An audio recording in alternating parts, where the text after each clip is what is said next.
Second matchup of the day in Philadelphia features the tournament champion of the Southern Conference, the Mocs from Chattanooga, against the #1 seed in the West, the Connecticut Huskies. Winner between the Mocs and the Huskies will advance to face the Aggies of Texas A&M as a 9 seed.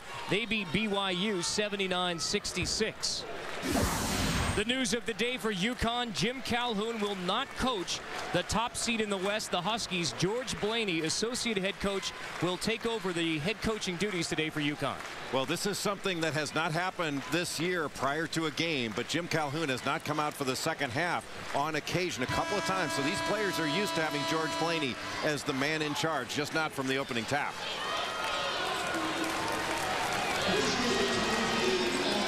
Today's game is brought to you in HD TV by Harris Corporation, the world leader in broadcast systems for high-definition television and mobile media. Head coach of the Chattanooga Mocs is John Schulman in his 5th year as head coach of the Mocs. In his first season, they made the NCAA tournament, losing in the first round to Wake Forest. He's in his 7th season with Chattanooga, assistant to Jeff Lebo prior to taking over the head job.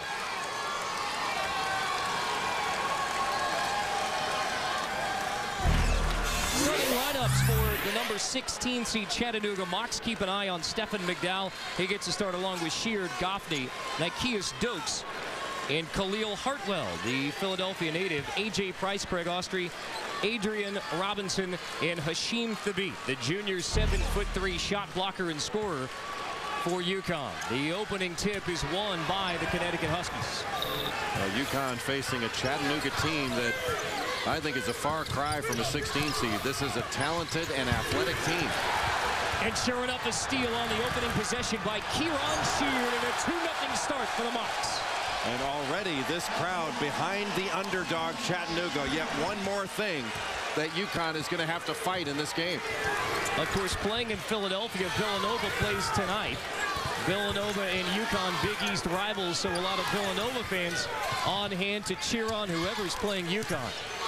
And without Jerome Dyson in the lineup, injured several games ago, UConn trying to go inside more often than they had in the past. Austrie misses the 3. Sheard pushes it ahead, and a foul on Hashim Thabit. Chattanooga getting off to a great start because of their defense. The terrific steal by Sheard, who takes it the other way. The nice little stop and go move, and was able to get A.J. Price off balance. And on that last possession, Hartwell did a nice job of running the floor, and Hashim Thabit out of the game already after picking up that cheap foul. It took Syracuse 6 overtimes to get Hashim Thabit out. It takes Chattanooga 49 seconds with the early foul call on the big man from Tanzania. And expect more of those deep shots from Stephen McDowell. He's not the only great shooter named Stephen in the Southern Conference. Talking, of course, about Stephen Curry of Davidson. 2 missed threes early on for UConn, but a turnover by the Mocs. So Austrie runs the Huskies and then pulls up the reins. You see Chattanooga doing a very nice job getting back in transition. This is a really athletic team, and Stanley Robinson continuing on that high he was experiencing during that 6 overtime game against Syracuse in the Big East Championship. He had 28 points in that game. That was his season high, of course, in that 6 overtime epic that Syracuse ended up winning in the quarterfinals of the Big East tournament. Khalil Hartwell called for the travel. UConn is the bigger team, and they need to go inside. The 1-2-2 3/4 court press there by Chattanooga. Chattanooga wants to turn UConn into the jump shooting team. In fact, John Schulman said, I want them to set their season high for 3 points attempted. This is already the 3rd, and it's the 3rd miss by Connecticut. And that's the one guy that they're really going to have to watch from that 3-point line. Price is the best 3-point shooter on this UConn team by a good margin.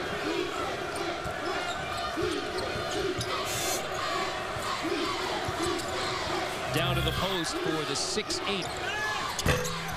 Nikias Dokes, who misses that look. And so 1 for 3 shooting start for the Mocs. Robinson misses another 3. 0 for 4 from behind the arc to start. UConn taking Hashim Thabit out of the game early. George Blaney not wanting Thabit to pick up yet another cheap foul after getting one cheap one thus far. He wanted to establish themselves in the game, but now he's bringing Thabit back in. He's at the scorer's table, about to check back in. A.J. Price off the screen high from Gavin Edwards and finds the lob to Stanley Robinson. That's where UConn needs to attack, is along that baseline. They are bigger and they are stronger inside.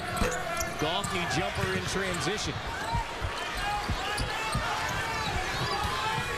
Chattanooga not shying away from playing in transition and putting up the shot in transition. This team is athletic and they are unafraid. They've got a number of different scoring options. They're going to get the ball up and down the court. They just want to make sure they can defend. They want to make sure they stay in front, build the wall, and see if they can limit this UConn team to one challenge jump shot. If they can make them into a jump shooting team, Chattanooga feels like they've got at least a chance. Connecticut has attempted 7 shots in the game, 5 of them from 3, and they've missed all 5. Dokes is fouled by Edwards. Khalil Hartwell, an inside the paint scorer, getting the ball, just making a nice little move and pivoting to get right over Gavin Edwards. Not a bad shot blocker himself, but the penetration by Price, who has turned more into a jump shooter this season. Price was more of a penetrator last year before his knee injury against San Diego in the first round of the NCAA tournament. This year, not getting to the free throw line quite as much, not getting into the paint quite as much. The beat checks back in. The Chattanooga Mocs from Chattanooga, Tennessee. They are officially the University of Tennessee at Chattanooga. The Mocs now referring to the state bird of Tennessee, the Mockingbird. The Mocs do a great job of getting to the free throw line. Those free throws, the 926th and 27th of the season. That is more than any other team in America has shot this year. By about 40. Get a foul there as Sheard bumped into Jeff Adrian on the baseline. Stephen McDowell going down to double team in the post, so they're double teaming from the perimeter. A lot of teams try to bring their double post to post, bring another big man. But that double team coming down from the pass. Chattanooga has only one player taller than 6'8". That's Jeremy Safour, who comes off the bench for John Shulman's Mocs. Robinson off the inbound baseline. Jay is an air ball. Loose ball picked up by Chattanooga. Just a forced shot. I'm not sure whether Stanley Robinson left the floor intending to pass it, but that was not a good shot. Stephen McDowell behind the screen from Dokes. He's the player who can heat it up. That is within his range, although he misses. What a rebound by Stanley Robinson. Well, Craig Austrie made the mistake of going underneath that screen. If he goes under a screen, McDowell is going to shoot it every time from deep. The 16 seed Chattanooga against the top seed UConn, hoping for the Rocky-like upset in Philly. Vitamin Water presents a Revive to Survive comeback moment. In 1990, Scott Burrell's full-court pass hits Tate George, who spins and hits the game winner as top-seeded UConn beats Clemson to advance to the Elite Eight. The buzzer beater is forever known in the UConn annals as simply the shot. Bounce back from NCAA March Madness with Vitamin Water Revive, official hydration partner of NCAA championships. 2-20. We'll keep track of all that for you. Back to Philadelphia. Chattanooga and UConn. Carter Blackburn and Jay Billis. Even at 8 between UConn and Chattanooga here in Philadelphia. Second matchup of the day in Philadelphia. Huskies playing without their head coach, Jim Calhoun. It's associate head coach George Blaney taking over for the Hall of Fame coach, Jim Calhoun. Well, this is not George Blaney's first rodeo. He was an outstanding coach at Holy Cross, the head coach at Seton Hall as well. He's coached in this tournament before as a head coach. He led Holy Cross to the tournament 3 times as head coach, and he actually took over in the 2004 tournament. Second round game against DePaul when Jim Calhoun didn't come out for the second half. Not feeling well in that game either. Thabit dunks it down, and Hasheem Thabit, who had to sit early because of the foul, making his presence known now. Well, Kevin Goffney taking the ball to the basket for Chattanooga, but he was just seeking out a body, not really looking to complete the play. And took himself out of the play, and UConn got the play 5-on-4. Price with a quick steal off the double. Well, Hasheem Thabit running the floor and going straight to the rim him, and A.J. Price finding him. Anytime you pass on the interior, a bounce pass is often the best way to go. And delivering that nicely where he can come up right into the hands of Thabeet and he can finish the play. Freshman from the Bronx, Kemba Walker, the sixth man for UConn into the game, brings it up for the Huskies. Robinson step in too. Loose ball picked up by Gavin Edwards, and Walker's fouled off the rebound from Edwards. Without Jerome Dyson in the lineup, UConn doesn't really have that breakdown guy, and they decided to go with more set plays, try to get the ball inside. That's exactly what they ran there. A little box set screen for the screener. 2-point early edge for the Huskies.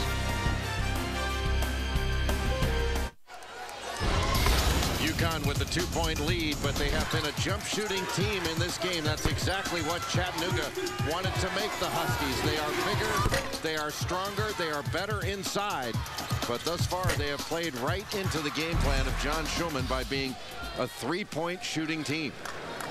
8 points in the paint for Connecticut on those 5 made 2-point shots. This is Kemba Walker to the free throw line for a pair of free throws. The freshman from the Bronx, who has been the key sixth man for UConn. Minutes up, especially without Jerome Dyson. As you mentioned, obviously Jerome Dyson out since February 11th. Torn left meniscus in that first meeting with Syracuse. Just a major loss for UConn because of his toughness. They lost a lot of defense. They lost the slashing ability of Jerome Dyson. They also lost the swagger that he brought to this team. He was a confident player that could break off a play, get to the basket, and he got an awful lot of steals. Hand check foul on Craig Austrie.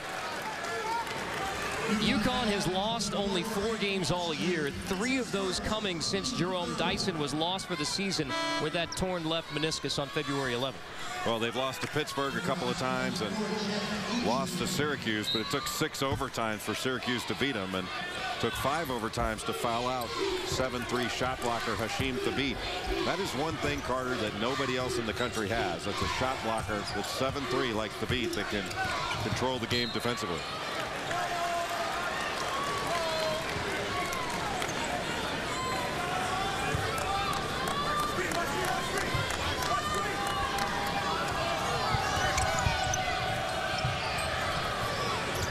The 16 seed Mocs of Chattanooga had an early 6-4 advantage, but a 6-0 run by the top seed in the West Region, Connecticut, to make this a 12-8 lead for the Huskies. And Chattanooga's leading scorer, Stephen McDowell, hasn't really been able to get much to go down. Craig Austrie doing a nice job on him, getting pressure on the deep shots that he's tried to put up, and then with a nice shot fake, getting McDowell to come into him and commit the foul. First on Stephen McDowell. The 16 seed Chattanooga from Chattanooga, Tennessee. They were the conference tournament champions from the Southern Conference. A team that got off to a really rough start. Had a very difficult schedule early, and in their first game against Tennessee, lost their really best player, 6'5" senior Kevin Goffney, who very explosive, can score in the paint, can score out on the perimeter. And having to go without him, they got off to a really difficult start against tough competition. Like at Tennessee, at Missouri versus Memphis, USC, at Davidson. Winner of this game will take on the Aggies from Texas A&M, the 9 seed beating the number 8 BYU in the first action in Philadelphia today. Run out, chance off the steal. Thabeet gets bumped. How about the catch? When that ball was in midair, you're thinking Kemba Walker made a mistake. I mean, he's throwing the ball to a big guy on the run. Terrific play by Walker, especially to stick with it and get the ball back. But that's a difficult catch for any big guy. But 7'3" Hasheem Thabeet has really improved not only his footwork, but he's improved his awareness on the court. He's a much better player now than he was last year. Thabeet, now a junior, the Co-Big East Player of the Year, native of Dar es Salaam, Tanzania. He is the first Division I player from Tanzania. There aren't many players in the country that can have the kind of impact defensively that Hasheem Thabeet can have. He blocks shots, he changes shots, and just his mere presence. It's impossible to simulate in practice what it's like to go against a shot blocker like Hasheem Thabeet. He allows his teammates to go out and pressure the ball, go for steals, to gamble because he's back there. And as a result, I mean, UConn fouls less than any other team in America. I mean, they do not commit fouls. They do not put the other team on the free throw line to get easy points. Goffney with a dump off early there to finish it off. Chris Early. There you can see the ability level of Kevin Goffney, able to put the ball on the floor. Usually he's matched up with a bigger defender when they play the true big shots that have big power forwards and aren't used to guarding out on the perimeter. He can take advantage of that. That bucket from Early ended the 10-0 run by UConn. Chattanooga not afraid to push it. Trailing by 6. 3 goes down by Kevin Goffney. Well, there you can see the versatility in Goffney's game. We talked about him being able to score inside. We've seen him put it on the deck and find Early. And now you've seen him spotting up in transition. That's difficult for UConn to guard. Their big guys aren't used to spotting up or finding a spot-up shooter on the perimeter. I mean, they got to guard A.J. Price out to get him while everybody else runs back down into the paint where big guys usually run toward. Foul called on Khalil Hartwell. That's his second. Kieran Sheard has 2. So does Nikias Dokes.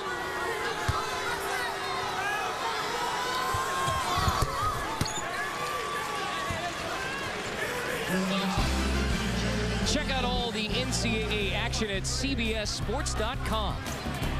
Highlights, scores, interviews, and more available throughout the tournament at CBSSports.com.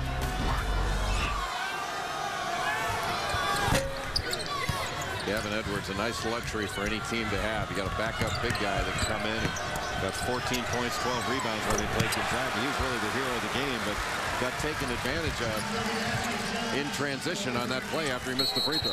So forward, the 7-footer for Chattanooga. Pulls the Mocs within 2. Offensive foul on UConn. The 16 seed Chattanooga hanging tight.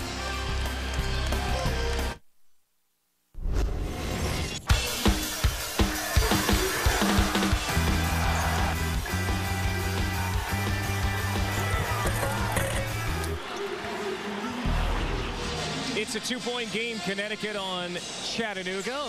A 16 seed has never beaten a 1 seed in NCAA tournament play, but this may not be the typical 16 seed. No, this team is much better than their 16 because of the injury to Kevin Goffney in the first game of the year where he fractured his ankle against Tennessee. This team got off to a very slow start. They had to win their conference tournament championship just to get into the NCAA tournament. But this team, if it had played up to its potential all season long, would not have been seeded as a 16. This team is unafraid. They are athletic, and they've got some explosiveness along the baseline. And they've also got an explosive scorer in Stephen McDowell, has yet to get untracked in this game. Well, one of the things you worry about when you're Chattanooga is, one, getting worn down. The other thing is fouls. I mean, they've got 8 fouls thus far. UConn already in the 1-1. 3 starters with 2 fouls each for Chattanooga. Missed 3 there from early, so UConn brings it back with a 2-point edge. Chattanooga had a losing record on the year going into the conference tournament. Now, they won their North Division in the Southern Conference, beat Charleston in the final to get here. Thabit draws the double on the repost. Hashim Thabit, spinning baseline. Bothered there by Jeremy Safour as Robinson takes a big tumble.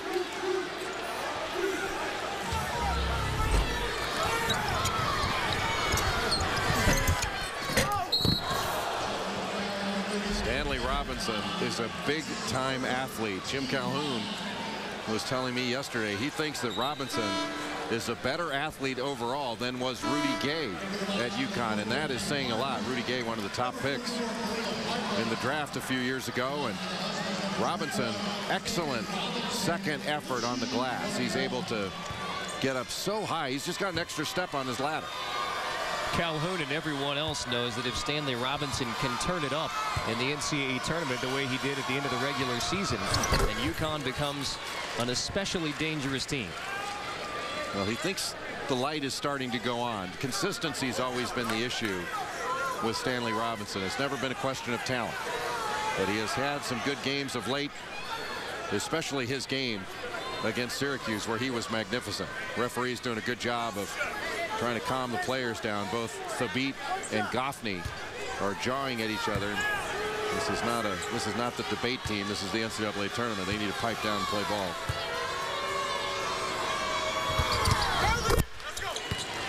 Robinson's resolution is a couple of made free throws and a 4-point edge for the Huskies. Here.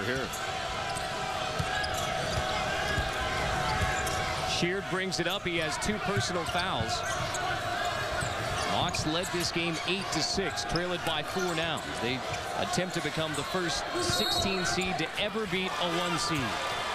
Hartwell called for the travel. The beat whipped his head around, worried that he had just been whistled for his 2nd foul. Well, Hashim Thabit, whenever that whistle blows, I'd always wonder if they're coming after him, but this team does not foul much. In fact, that is a huge advantage for UConn. They do not put their opponent on the free throw line. They outshoot their opponents from the line. This is a team, Chattanooga, that relies on the free throw line for a good bit of their scoring. Price hits his first basket of the day. A.J. Price. At least on that possession, that 3 was shot in rhythm after having gotten the ball inside early. When you get the ball inside, everybody is swarming around Hashim Thabit, and he has kicked it back out pretty nicely. First made 3 of the game for the Huskies. Hartwell, the stick back won't go. The offensive glass will be open, but Hartwell looked like he rushed that just a bit, or tried to get it a bit higher than he normally would because of the shot blocking ability of UConn. Adrian hustles for the offensive board. Second chance for Price. Back-to-back made 3s for A.J. Price. That's just a toughness assist right there by Jeff Adrian, going after that ball and saving it. And Price stepping into that shot. A.J. Price, such a good 3-point shooter, but he's really the only 3-point threat on this team. You have to stay with him and not leave him. First time today, a double-digit lead. Price make it 3 straight triples. After the ice-cold start for UConn, A.J. Price.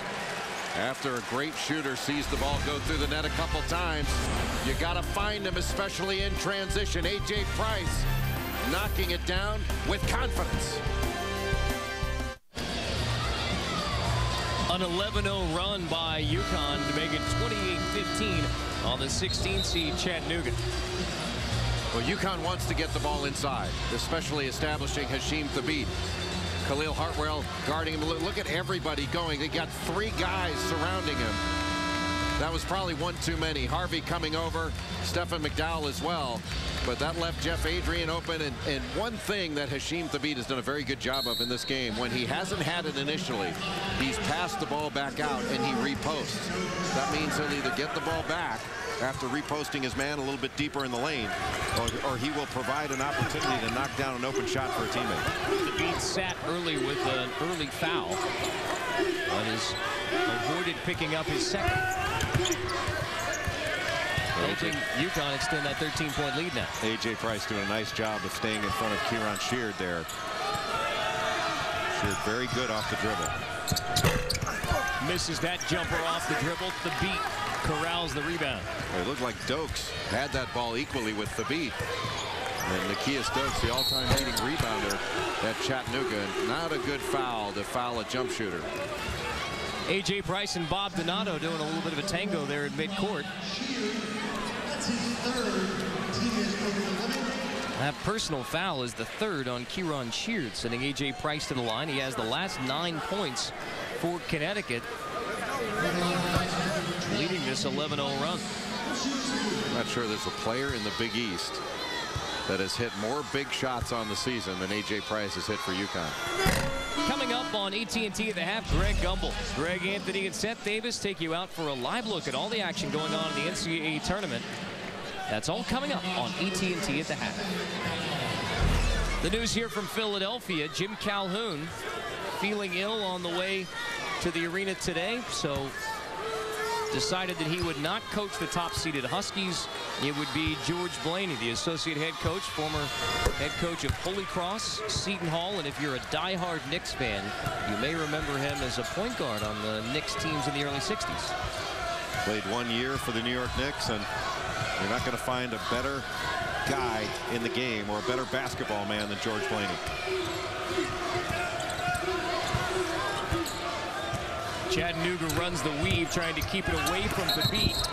Goffney walked with it.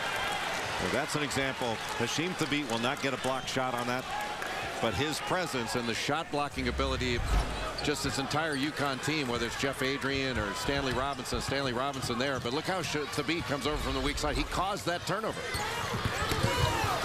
On the offensive end, Austri to Thabit. Anytime UConn drives, oftentimes they can just throw the ball up, and Thabit can go get it and dunk it in. It can be Thabit or Stanley Robinson. Stephen McDowell floater won't go. Thabit there to clear it. And Stephen McDowell now 0 for 4 shooting for Chattanooga.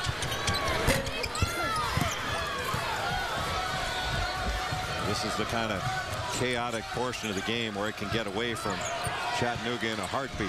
They're already down 16, but they still, if it's not there early, they still have to be able to run some good offense.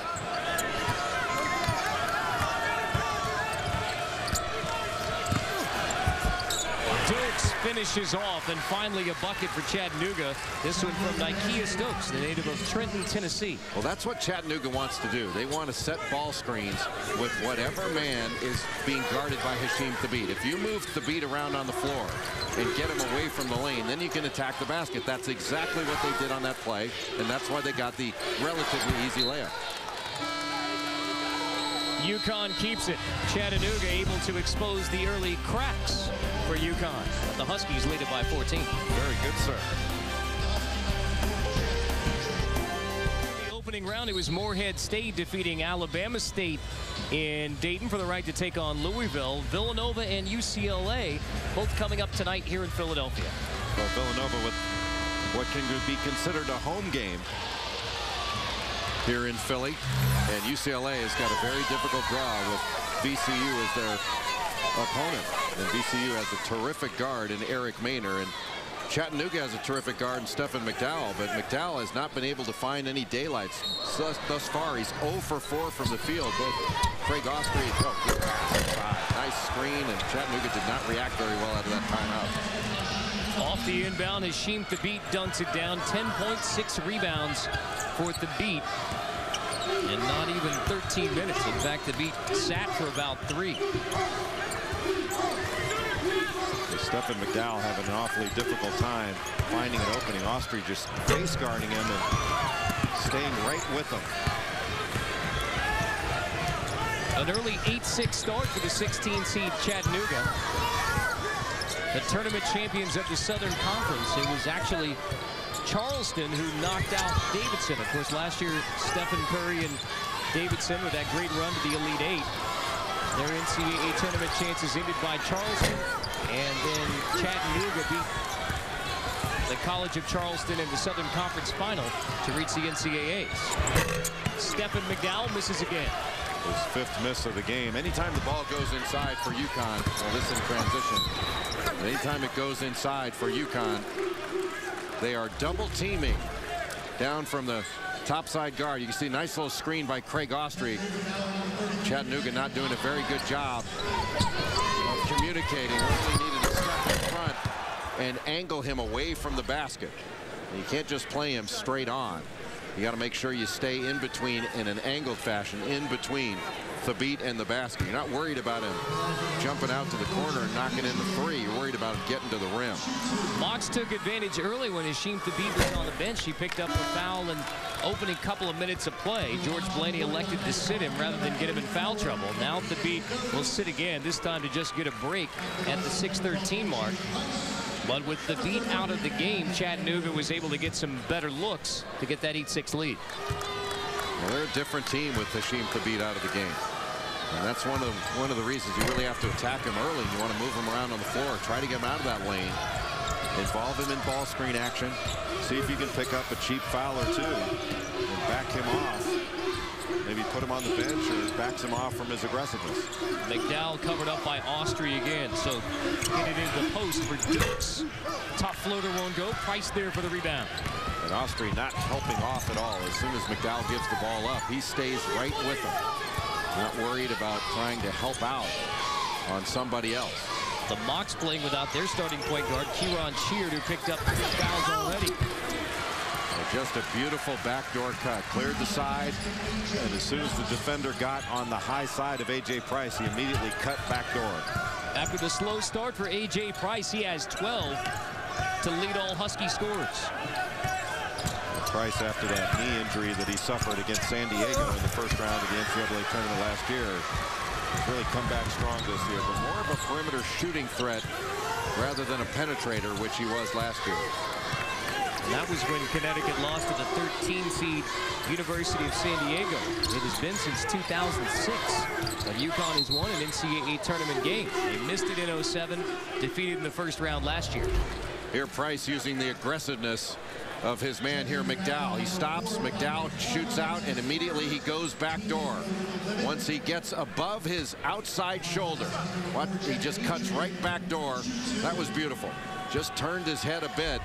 And once you start a backdoor cut, and A.J. Price as a senior knows this, you finish it all the way in a very nice pass and an easy play.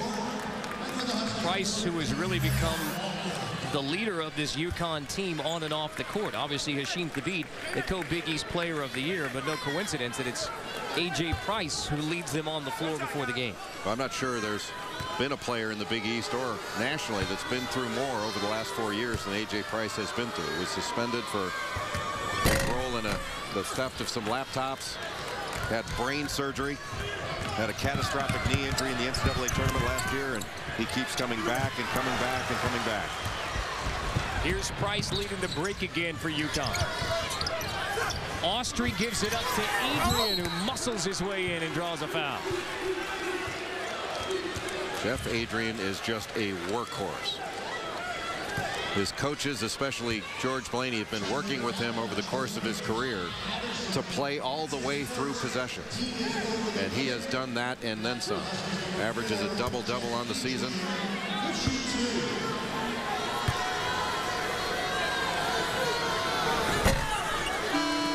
NCAA March Madness On Demand is streaming every game from the NCAA Championship online for free. Watch any game from the tournament live at ncaa.com. Adrian's second chance from the foul line, the senior from Brookline, Mass. Misses both. Edwards tried the tip rebound. Zach Farrell, the senior from Nashville, brings Chattanooga back.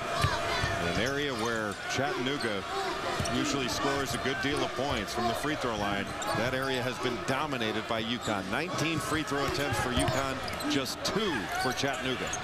927 free throw attempts on the year for Chattanooga. That's more than 40 more than the second place team. That'll beat Wyoming if you're very curious about the second most free throw shooting team in the country. Well, very few people give you who's number 2 when they give those stats, but you are right on top of it. Wyoming.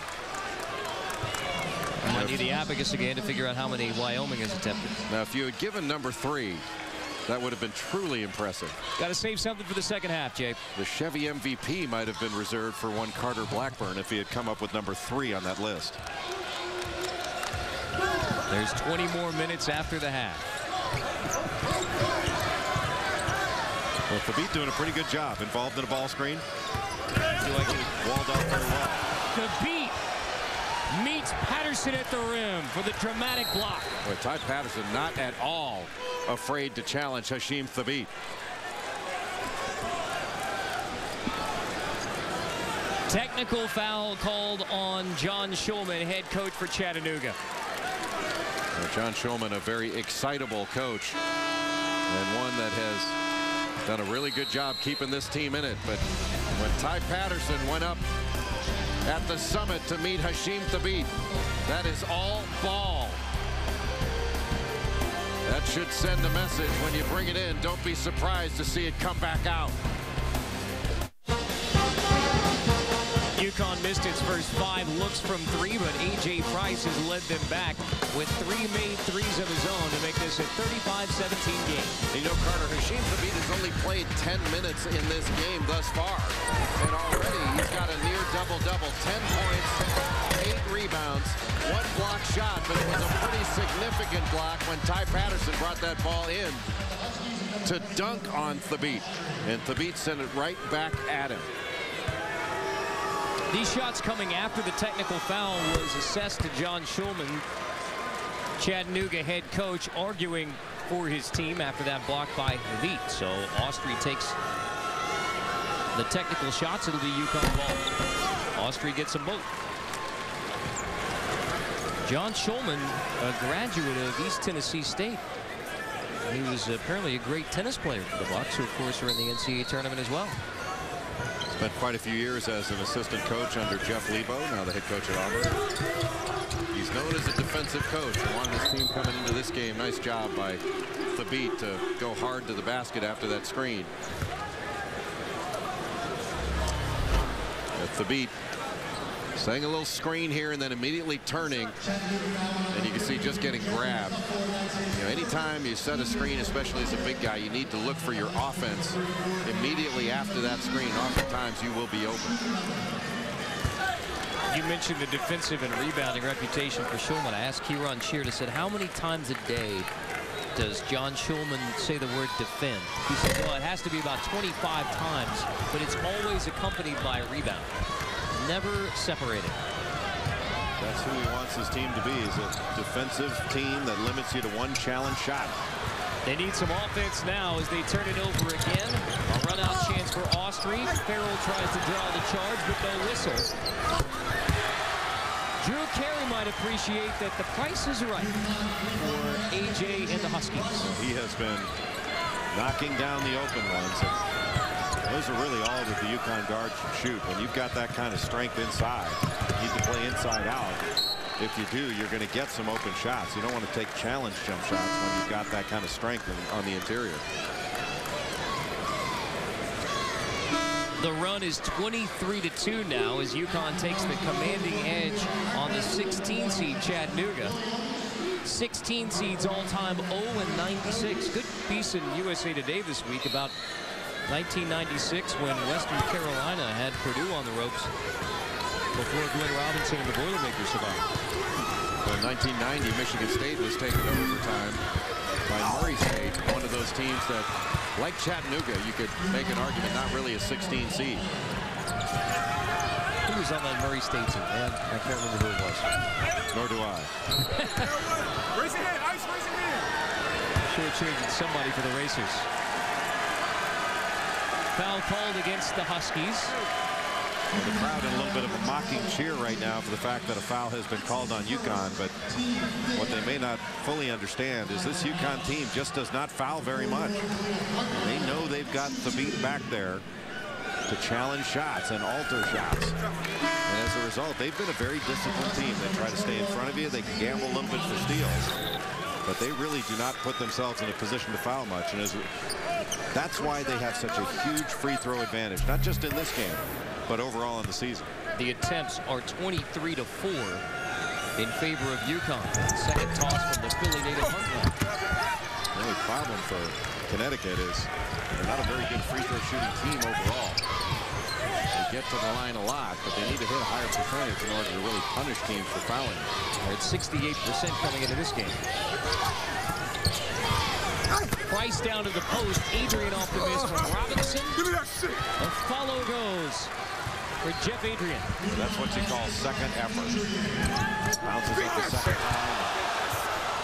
How about a third effort from Robinson, who finishes on the other end. The block on one side for the junior out of Birmingham, Alabama, and finishes on the other end. Well, athleticism with the block and determination to run the floor. He gets rewarded on the other end. Great sequence for Stanley Robinson. Goffney misses the three. That's what Husky fans would love to see out of Stanley Robinson for the rest of March. If UConn would knock their free throws down at a higher rate, we're looking at a 60-point first half. Stanley Robinson is an incredible leaper off of 2 feet. His head was by the rim, and instead of just standing there and admiring his fine work, he ran the floor, caught the ball as the trailer, and was able to lay it in. Robinson, who missed the fall semester on a personal leave of absence, so he returned to the team December 14th, may now just be getting into his playing rhythm. A 1-3-1 half-court trap put on by Tennessee Chattanooga, causing Jeff Adrian to travel and give it right back to the Mocs. George Blaney, one of the finest teachers of the game I've come across. Does a great job with big men. Did a terrific job with Emeka Okafor. and has really been patient and brought along Hashim Thabit. McDowell misses the three, and McDowell is still 0 for. He's now 0 for 6 from the floor. And if you joined us late, Jim Calhoun not on the Connecticut bench today. He was not feeling well, as he told Jay earlier. He called George Blaney and said, I think I'm going to have to sit this one out. Take over the reins for me. And that's all we know about Jim Calhoun's condition. If we find out anything more, we will pass it along. I'm sure he's feeling a tad better watching how his team's performing in the first half against Chattanooga. This is not the first time he's missed a tournament game.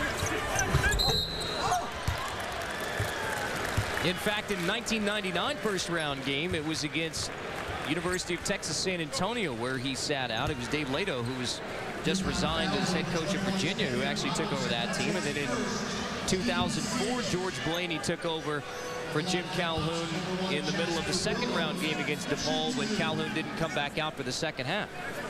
Both those years, UConn went on to win the national championship. So maybe a little method to the illness. Not a Hall of Fame coach for anything else. 23rd year at UConn, Jim Calhoun, of course, 800 wins, the 7th Division I coach to win 800s and to win 800 and a 2005 Hall of Fame inductee. Just a remarkable job that Jim Calhoun has done at the University of Connecticut, A school that played basketball in the Yankee Conference. I'm not sure many thought that Storrs, Connecticut would be the basketball destination it has become under Calhoun since he took over in 1986 after leaving Northeastern. Think about a year and a half ago after UConn had missed the tournament and they were struggling to get back to this elite level. #1 seed, picked by a lot of folks as a contender for the national championship in 2009. They have a 28-point lead in their first-round matchup against Chattanooga. Slight difference between the game clock and shot clock. Holding for the last shot. What Chattanooga really has to be concerned about is not just the initial shot, but the second shot. Got to grab a big defensive rebound here. Price misses the initial. There's the tap out. Jasper Williams with a half-court heave. A 31-5 UConn run to close out the half. It's 48-20. UConn on Chattanooga at the half. We'll send you to Greg Gumbel at AT&T at the half after these messages. You're watching CBS Sports, the exclusive home of the men's NCAA basketball championship. CBS Sports presents AT&T at the half. Your world delivered. Hi, everyone. Welcome once again to our studios here in New York for AT&T at the half. I'm Greg Gumbel, along with Greg Anthony and Seth Davis. At halftime, UConn is leading the Mocs of Chattanooga 48-20. If the Mocs are going to come back in the second half, it's going to be the greatest second half comeback of all because they don't look like they belong on the same floor. No, credit UConn, though, defensively with the intensity that they've brought. They are the best in the country at committing the fewest amount of fouls. Only 6 in that first half, so they keep you off the free throw line. Plus, they contest all shots. Only 1 of 10 from the three-point line for Chattanooga in that first half. What about the Mocs? Well, maybe in the next lifetime we'll see a 16 defeating a 1. But all due credit to UConn. When A.J. Price is making shots the way that he is, they are awfully hard to beat. And looking ahead to their potential second-round matchup with Texas A&M, that's exactly where they want to be, playing great defense and hitting their outside shots. All right, guys, right now it's UConn by 28, 48. In Philadelphia, it's a 28-point edge for the Connecticut Huskies on the 16-seed Chattanooga Mocs at the half. Here's the in-game box score powered by CBS College Sports Network, cable's home for NCAA March Madness. A.J. Price leads all scorers with 17 points. And Jay, the guy you don't see on that in-game box score is Stephen McDowell, the big scorer for Chattanooga. 0 for 6 shooting in the first half. Maybe a big explanation why they're down by 28 at the break. Well, Stephen McDowell's an outstanding scorer. He makes 4 3-pointers a game on average, and Craig Austree's done a great job on him, as has Kemba Walker. They really have face guarded him. They've not let him breathe or get any open shots, and when he's gotten a little bit of daylight, he's put the ball up. He hadn't been able to knock anything down, but to his credit, when he came out, he was the most enthusiastic guy in layup lines trying to pick his team teammates up. They want to come out and have a good showing here in the second half and show the kind of team they are. Oh, it was a solid start for the number 16 Mocs. They actually had an 8-6 lead early in this game. Obviously, since that point, it has been all UConn. Well, UConn's punched the ball inside, and this is a team that has great interior strength. They've gotten the ball inside to Hashim Thabit, to Jeff Adrian, and to Stanley Robinson, and that has paid off. And when it hasn't been there, they've been smart enough to kick the ball back out to the perimeter, repost, and that's had some opportunities for A.J. Price, who's knocked down some open shots. 28-point edge for the top seed in the West. The UConn Huskies, of course, playing here in Philadelphia, so they are protected by the selection committee, playing closer to home in these first couple of rounds. UConn playing without Hall of Fame head coach, two-time national champion Jim Calhoun. Feeling ill, advised to take this one off. So George Blaney, associate head coach, is the lead man on the bench for UConn. Bad start to the second half for Chattanooga as they miss a 3 and then miss a 2. Khalil Hartwell got the ball inside, made a good, strong move, just didn't finish it. And Chattanooga going to put on a 1-2-2 3/4 court press. Robinson finishes the press offense. Oh, that's how you break a press, Carter. You break a press to score. You attack the pressure at the point it's applied. And if you can beat that initial line of pressure, you're going to have advantage situations on the back end. 2-on-1, 3-on-2. Where you're going to have the opportunity to get to the basket. Now Hardwell couldn't hang on after the ball movement tipped over by Dokes. Well, once that initial trap was broken, and broken pretty easily by the pass, they got it into the middle, and those are the kind of passes that UConn can throw. Craig Austrie, once he gets into the middle of the floor, can just lob it up to the basket, and he has athletes on either side to be able to finish. The beat. Actually, that was Stanley Robinson. They're coming from everywhere. It's hard to tell. The beat-like block from Stanley Robinson. Stanley Robinson ought to start wearing a helmet. He gets his head so close to the rim. Now watch him come in from the weak side here. Dokes goes up. I mean, that's a big-time leaper there that can get off of 2 feet right under the basket and send that back. 8 blocks a game to lead the NCAA. It has been 7 straight years that UConn has led NCAA Division I in blocked shots. They are on pace to make it 8 straight. This is a team defensively. They don't force a lot of turnovers. This is not the type of team that's going to get out in passing lanes and try to choke off your offense. They do their damage near the rim. One challenge shot, they either send it back at you, or they do a pretty darn good job of rebounding and limiting you to one shot. One area where I think UConn could really improve their zone attack. Not bad, but it's not great. This has just been a layup line for UConn. Nobody cuts off the baseline. When you don't cut off the baseline on Stanley Robinson, he's going to turn this into a poster. Austrie steals it. Robinson wins it again. Stanley Robinson. Ladies and gentlemen, welcome to the Stanley Robinson Show. It is Mr. Robinson's neighborhood in Philadelphia.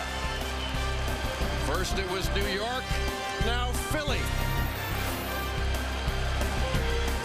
They've done a great job keeping this team in it and just showing at the end of the year that they could be the kind of team they wanted to be. Run out chance for A.J. Price and the Huskies. Tries to dish it to one of his teammates, but instead gives it to Stephen McDowell, who still hasn't scored in the game. And when you look at Hashim Thabit out there, he's got a big smile on his face now. They know that this is a game that they are going to be able to win, but it makes you think a little bit of what things must have been like years ago when teams were trying to simulate how to play against someone like Lou Alcindor that they'd never seen somebody of that size before. Now, Hashim Thabit is a far cry from Alcindor, but as a defender, he changes the game with his shot blocking ability, with his long arms, his size.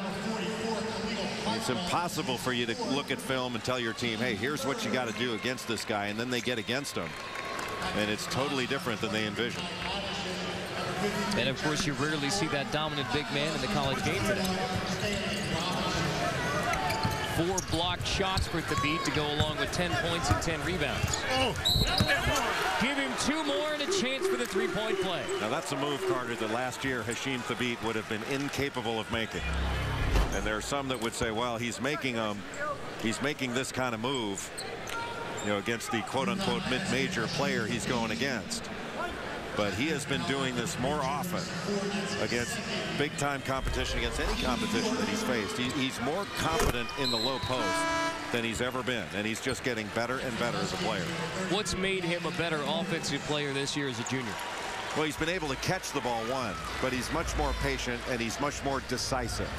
I think when he got the ball last year, he was playing too straight up and down. And that's still something I think he has to work on. He does play too straight up and down at times. He does need to get stronger, improve his base, so that when he catches the ball, he can't be pushed off the lane. Goffney fouled by Gavin Edwards. A commanding lead in Philadelphia for the top seed Connecticut. Of course, that game in the West region, Memphis surviving a challenge from the 15 seed Cal State Northridge to advance out of the first round to face the winner of Cal and Maryland. Well, California had an excellent 3-point shooting team. Their point guard Jerome Randall, one of the quickest and fastest players in the country, and he can shoot it from deep. Ask Theo Robertson. Greg Gumbel mentioned he's got 18 points. Percentage-wise, he's the best 3-point shooter in the Pac-10. And Patrick Christopher, another outstanding player at the 2-guard position. They can really spread you out. They've got Jamal Boykin inside. That's a good basketball team. Mike Montgomery's done a terrific job with them in his first year. A lot of wins in that matchup between Cal and Maryland. Mike Montgomery and Gary Williams. Well, Gary Williams done another terrific job with his team. He doesn't have a big guy, but he likes to play that little power flex along the baseline. Usually he needs a big guy to really snap back into the low post. He's not had that, but has done a wonderful job of guiding that team into the NCAA tournament. Rivas Vasquez did his part as well. And Eric Hayes has had a nice year, mostly coming off the bench to steady that team. Landon Milburn has had a good year. They've had some big wins. They lost to Morgan State earlier in the year. Gary Williams has taken a lot of heat around the DC area. And I don't think anybody at the start of the year would have believed that Maryland would be going to the NCAA tournament and Georgetown would be staying home, but that's exactly what happened. The Hoyas have one of only 4 wins over this Connecticut team this year. That was at the beginning of Big East competition when Georgetown won at Connecticut. Coming up tonight, it's Michigan-Clemson in a really good 10-7 matchup here in Philadelphia. We will have the 14 seed American, the Eagles, the champions of the Patriot League, against the number 3 seed Villanova, playing in their hometown of Philadelphia. Well, Villanova has great guards, playmaking ability. They run a lot of ball screens. They like to get to the rim. Another team that can really get to the free throw line. Carter, I think you're right on that 7-10 matchup between Clemson and Michigan. Michigan plays a style that can frustrate Clemson. If Michigan can knock down some perimeter shots, I would not be surprised to see the Wolverines send Clemson packing. Goffney gets the basket for Chattanooga. I said Villanova, this is their home city, Philadelphia. I guess the residents of Villanova, PA would argue with its own municipality on the main line. I think they consider themselves Philly natives. Nakia Stokes, you're looking at a player right there that has had a terrific year. The all-time leading rebounder at Chattanooga. Gets to the free throw line. He's their best post scorer. He also leads the team in blocks. He has really played well this season from start to finish. Obviously, UConn has commanded this game against Chattanooga, but you can't let a 63-24 score take away from what this Chattanooga team accomplished in 09 to win their conference tournament and get to the NCAA. And the Southern Conference, a very good league. Appalachian State has done a good job with that program under Houston Fancher. And of course, Bob McKillop and Davidson playing in the NIT right now. They've got a game against St. Mary's, the really only controversial choice by the committee to leave out St. Mary's based upon the injury suffered by Patty Mills. It had nothing to do with their schedule. It was more about the injury. Kevin Goffey's three goes down for Chattanooga. Talk about the coaches in the Southern Conference. It was Chattanooga and John Schulman beating Bobby Crimmon's College of Charleston team in the championship game. The game was tied at the half, and John Schulman's team went on a 20-0 run to start the second half of that championship game, which was played on their home floor in Chattanooga. Well, the size and the interior strength of this UConn team has really been able to shut down Chattanooga, but this is a very athletic and explosive team. And Stephen McDowell has not been his normal self in large measure because of the great defense UConn has put on him. But McDowell's a player that played 2 years at the University of South Carolina, played under Dave Odom, played on 2 NIT championship teams, was expected to mature into a point guard for South Carolina, but decided to transfer to Chattanooga. Has been one of the best shooters and scorers in the league and one of the best in the South. 21. And did it against very tough competition. Go back to the Memphis game back in November. He hit 7 threes against Memphis, had 27 points in that game.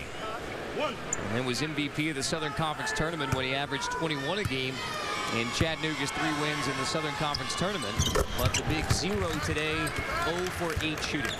The thing that's impressed me about Stephen McDowell today, he's had either Kemba Walker or Craig Austrie in his face all day long. He hasn't changed his expression. He hasn't shown a lot of frustration. He's been really good with his teammates.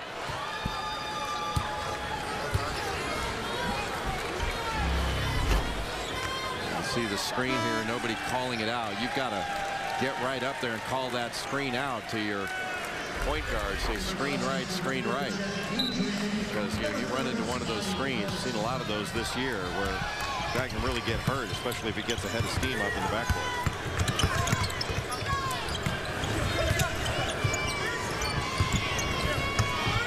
Price dumps it down to Jeff Adrian, who's fouled on the baseline.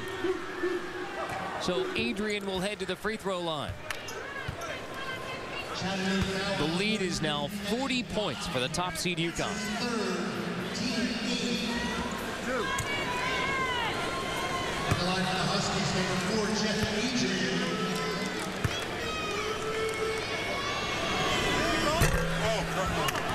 2 weeks from today, CSI returns with a milestone 200th episode you won't want to miss. New CSI Thursday, April 2nd on CBS, America's most watched network. So Carter with what is now a 41-point lead. There's still 13 minutes left in this game. And you want your best players to be able to get a sweat up and a good run.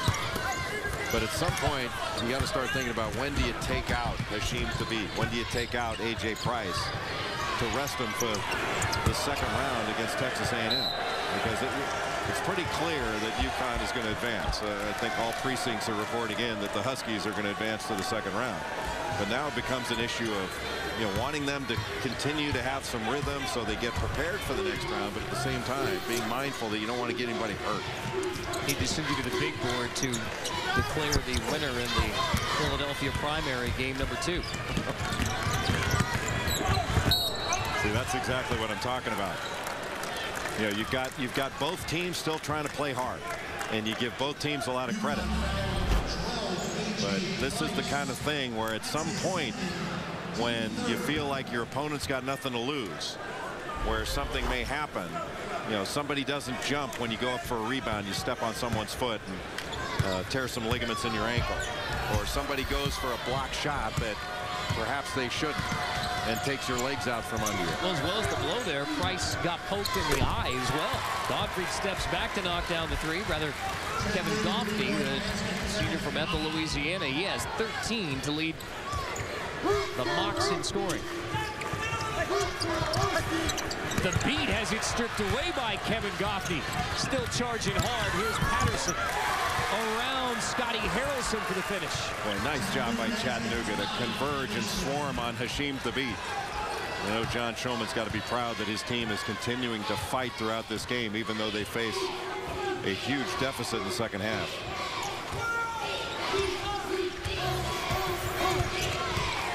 This right now, this big lead is giving Scotty Harrelson, the freshman, a chance to play with the starters.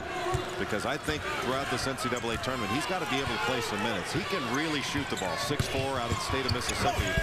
Won a couple of state titles.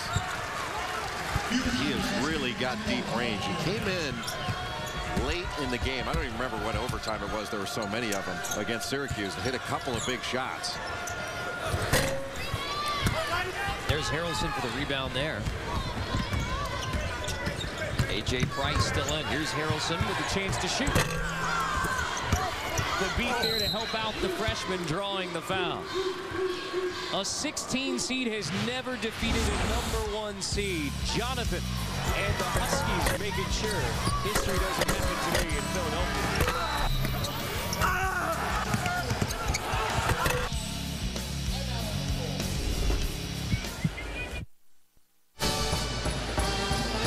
The fans in Philadelphia got behind the underdog Chattanooga when this was an 8-6 game with the Mocs on top. But since then, all UConn, including another solid performance from Hasheem Thabeet. Well, Hasheem Thabeet has controlled the interior. 18 points, 10 rebounds in the game. Or excuse me, 12 rebounds in the game. I'm shorting him on rebounds. And with those long arms, he might be able to come over here and take a swing at me even from the free throw line. It was Jay who said it, Hasheem. It was Jay. Well, Thabeet is such a big part of what this team does, and he's really improved from the free throw line over the course of his career. Now when he steps to the line, he is a legitimate threat to knock it down. Great story in Sports Illustrated at the beginning of the year from Luke Wynn, writing about Hasheem Thabeet's improbable trip from Dar es Salaam, Tanzania to the United States and UConn. He came to the U.S. to play prep school in Texas, and that was after he got discovered while playing with a traveling AAU team. A European businessman brought him to the United States, and he actually, his last name is Manka, M-A-N-K-A. But on the passport, they only put Hasheem Thabeet, which is how when Hasheem Thabeet came to the United States, they just dropped the last name, and he's known as Thabeet for UConn. I heard somewhere his name translates to destroyer of evil. Certainly destroyer of open shots. He's got an open shot. He covers up that basket from 12 feet and in. Part of that story from Luke Wynn was about Hasheem Thabeet losing his father, who was an architect educated at Oxford. Here's the walk-on Zach Farrell from Nashville, Tennessee, bringing it back.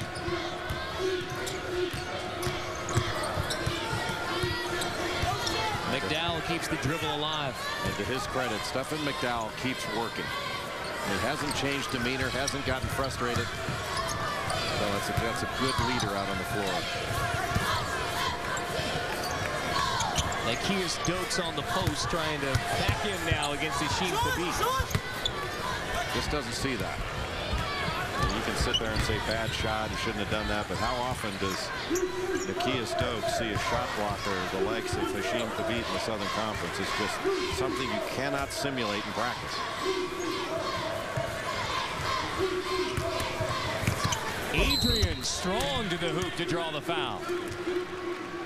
These games taking place in the West region, but coming up tonight we have a couple of matchups in the East region. UCLA versus Virginia Commonwealth University, and then Villanova versus American. UCLA having gone to 3 straight Final Fours, but this is a different team led by a great point guard and Darren Collison, an outstanding defender. And he will have perhaps his biggest challenge of the season going head-to-head against Eric Maynard, the 2-time Colonial Athletic Association Player of the Year. People may remember him best for having scored 25 points and hitting the winning shot 2 years ago in the NCAA tournament's first round against Duke. Dick Enberg will call those games with Jay Billis. I had to deliver the disappointing news to John Schulman, Chattanooga head coach, who is a lifelong Dick Enberg fan and was very excited that Dick was going to be calling the games in the NCAA tournament. I had to raise my hand and say, it may not look like I can drive a car, but Coach, I'm going to call your game today. Well, it was touching when he came over and said, hello, Carter. Hello, Jay. Hello, Mr. Enberg. There's a certain reverence. It was beyond reverence, and rightfully so, but Poor guy had us calling his game and then didn't get to coach against Jim Calhoun. He had the experience altered, but I know his team had to enjoy the experience of coming here and playing in the first round, although when they went to the basket or tried to get up a shot inside, Hasheem Thabeet made the experience less than pleasurable. George Blaney is offended by that comparison.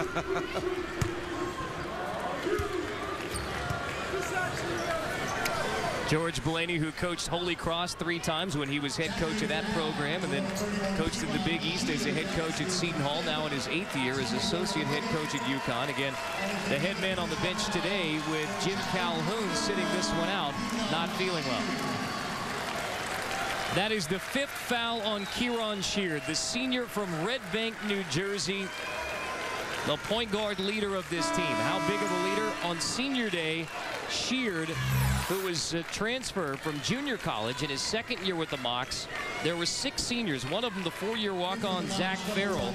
So Sheard told head coach John Schulman, don't worry about starting me on senior day. Zach Farrell, the walk-on who's been here for 4 years, deserves to get his first career start on senior day for Chattanooga. Well, a classy kid. He's just had a great career. And John Schulman with his arm around Kieran Sheard. He knows that Kieran Sheard was the most important player, along with Kevin Goffney, on this year's team. And without him, this team would not have reached this level.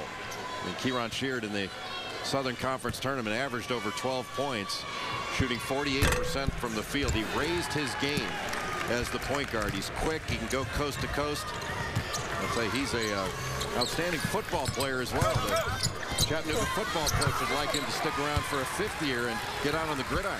He was a good high school quarterback here in Red Bank, New Jersey, about a 45-minute drive from here. So Kieran was excited his mother Lillian Settles and family were able to come watch him here in the NCAA tournament. Obviously, it's a disappointing result for Chattanooga here in the first round against UConn. But again, a solid season for Kieran Sheard and a group of 6 seniors for the Mocs to lead this program back to the NCAA tournament.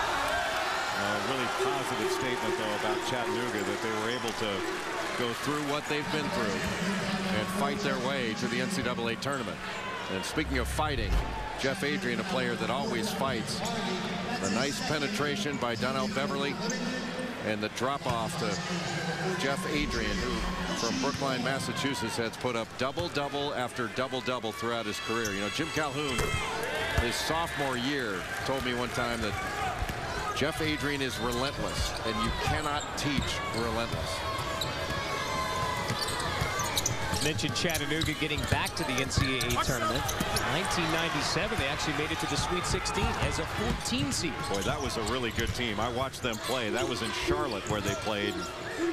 Johnny Taylor, terrific player. Chris Mims, I mean, that was a very solid basketball team and one that was fun to watch. Mac McCarthy was the head coach for Chattanooga at the time. Terrell Owens was also a part of that Chattanooga Mocs team that made it to the Sweet 16. Terrell Owens now winning MVP awards in celebrity games. That's the extent of his basketball these days. But Craig Austria has quietly had a very good basketball game. He was so solid with the ball. Jim Calhoun once described him as a comfortable sweater. He's just so trustworthy. He knows what he's going to get out of Austria. Robinson finishes off the curl screen. Austria plays a good floor game, and then defensively you can put him on anybody you want. And he started the game off on Stephen McDowell and wouldn't let him get going.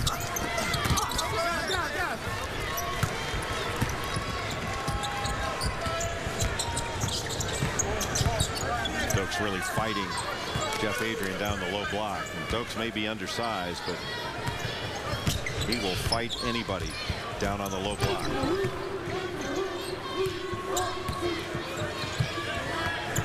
Austria steps out for 3, and there's Dokes yanking down the rebound. Well, he does it with 2 hands. You can see why he grabbed over 800 rebounds in his career in Chattanooga. Ricky Taylor sticks with it and pulls it out. The freshman from Brownsville, Tennessee, stripped away by Beverly. Battle for the loose ball. The Mocs fighting to the end. Jasper Williams there to get the loose ball. So appropriate in South Philadelphia that it's Adrian putting this one away for the Huskies. Where will you hear the president answer the toughest questions about his new economic proposals? Where else? On 60 Minutes Sunday. I think Mike Krzyzewski may have some tough questions for President Obama after he unveiled his bracket yesterday, and the Dukies did not fare so well in President Obama's bracket. Mike Krzyzewski seemed to take a little exception that President Obama would take his time to fill out a bracket and not concentrate on the economy. Maybe he was questioning his focus. Coach K may be canceling his checks to the DNC after that. Well, everybody fills out a bracket, but yeah, I wonder with the choice of North Carolina as his overall national champion, if President Obama had some inside information on Ty Lawson's toe. He does have the CIA and the FBI at his disposal. Secret Service, there are all kinds of avenues he could go to get information, or he could just pick up the hotline and call Roy Williams directly, because if you remember, President Obama played some pickup ball with the North Carolina team when he was a candidate for the presidency. Now, does that mean that if North Carolina doesn't win the championship, it would be a failure in intelligence gathering? Could be. Could be. Yet another challenge for the United States intelligence community to find out about Lawson's injury. They could just read the paper. How about Chris early off the bench with a couple of threes for Chattanooga? Oh, and this one is tied up. Time out, Boston. Man, I wish this game would never end. Hey, send it into overtime. Yeah, no problem. Boston's going to get one last chance. It's the pass up to Hampton for the win. Oh, he loses control. This one is going into overtime. Buffalo Wild Wings, you have to be here.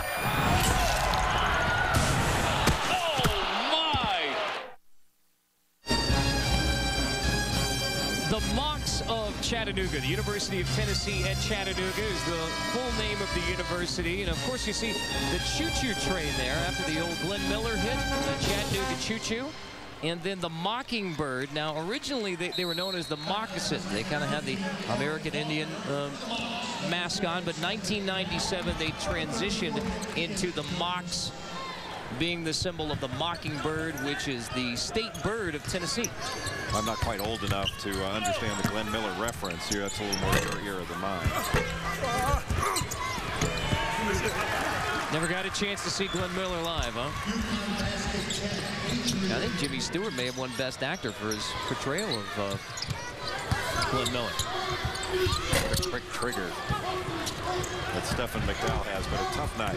He's such a good player, and unfortunate that he's having to go through this. I can't tell you how impressed I've been with his demeanor. Both he and Nakia Stokes. I mean, Nakia Stokes continues to work. That young man fights. And there's McDowell dishing it down to Dokes, who gets fouled. Largest margin of victory in the NCAA tournament, 69 points back in 1963. Loyola of Illinois over Tennessee Tech. I believe Loyola of Illinois that year won the national championship. That was the year before John Wooden started his incredible run of 10 titles in 12 years, with his first one in 1964 behind Walt Hazzard. And the quick math on this one shows a 46-point edge after Dokes misses that free throw. 41 is the lowest scoring output in a first-round game. Another alley-oop dunk for Stanley Robinson. This coming off the feed from Walker. Most players don't get highlights like that over the course of their career, and he's gotten at least 4 or 5 dunks in this game that have been top quality highlight reel material. And as we were visiting with Jim Calhoun yesterday, talking about how key Stanley Robinson could be for UConn in the NCAA tournament. Obviously, in this first-round game, he has been every bit the player that the Huskies would love to see in the tournament. A steal off the inbound from Beverly. Robinson again. And that one seemed a bit pedestrian in relation to the other dunks he's had, where his forehead has been near the rim.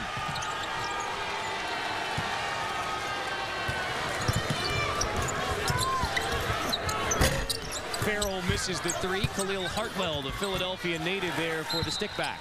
That was a strong move by Khalil Hartwell. He has really battled inside against the odds and against the size of the UConn Huskies. 24 now for Stanley Robinson. Mr. Alley-oop today for UConn. Hashim and the Huskies loving it.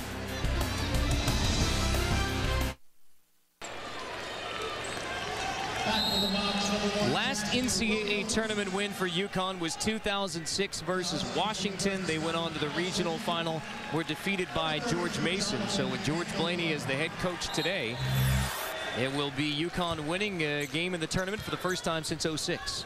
That's not just an NCAA tournament drought. They haven't won a postseason game since that win over Washington in Washington, D.C. in the NCAA tournament. So with the exception of the seniors on the floor, no UConn player until today has won a postseason game. 07, they missed the NCAA tournament. 08, they were defeated in the first round by San Diego as the 13 seed. They get the #1 seed, and they will get the win over Chattanooga. Run-out chance here for Kemba Walker. Kemba Walker has game-changing speed. He has been thrust into playing a larger role, perhaps, with the injury to Jerome Dyson. And he's a player that is very good in transition. Not a great shooter yet. And that's one area he really needs to improve. But he can really motor up and down the floor. He stepped into that sixth-man role, especially with Dyson out. Walker out of Rice High School in the Bronx, one of the top impact freshmen in college basketball this year, coming off the bench for UConn.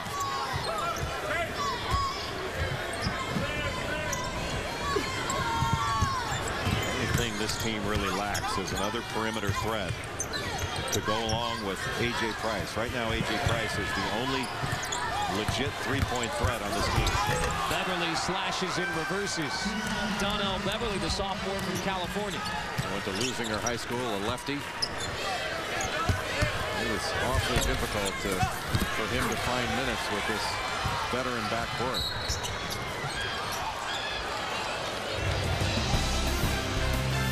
UConn over 100 points, cruising to the win. Today's Chevrolet players of the game are Kevin Goffney from Chattanooga and Hashim Thabit from UConn. And by the way, Jay, UTEP third in the country in field goal attempts behind Chattanooga and Wyoming. That is outstanding work by you. Free throw attempts. I misspoke. Free throw attempts. Stephon Jackson, the great scorer, UTEP's all-time leading scorer, was great at getting to the line, helping those numbers out for the Miners. Well, Stephon Jackson had another great year.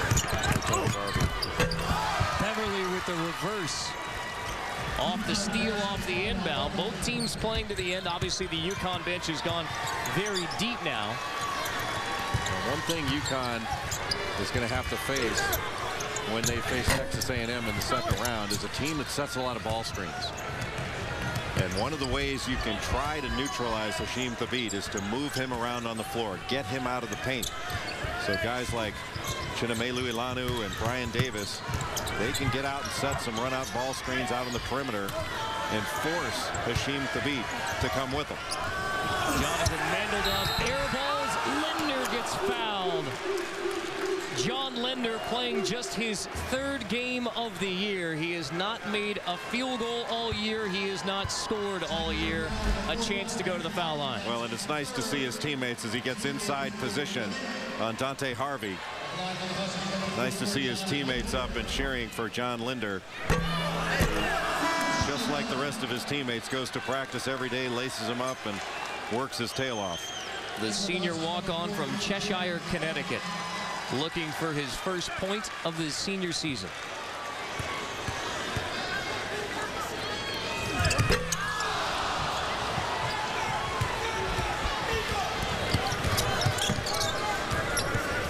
This is the most points of the season for UConn. It's the most points in an NCAA tournament game for the UConn Huskies, as they have put up 103 in the opening round matchup against Chattanooga. It was an early 8-6 lead for the 16 seed, but UConn answered that early challenge by the Mocs to get a commanding first-round win and advance to take on the number 9 seed Texas A&M, who put a scare into UCLA last year in Anaheim in the second round as the 9 seed. Terrific performance by UConn. This is the way a number 1 seed is supposed to come out. Deliver a knockout blow early to the 16.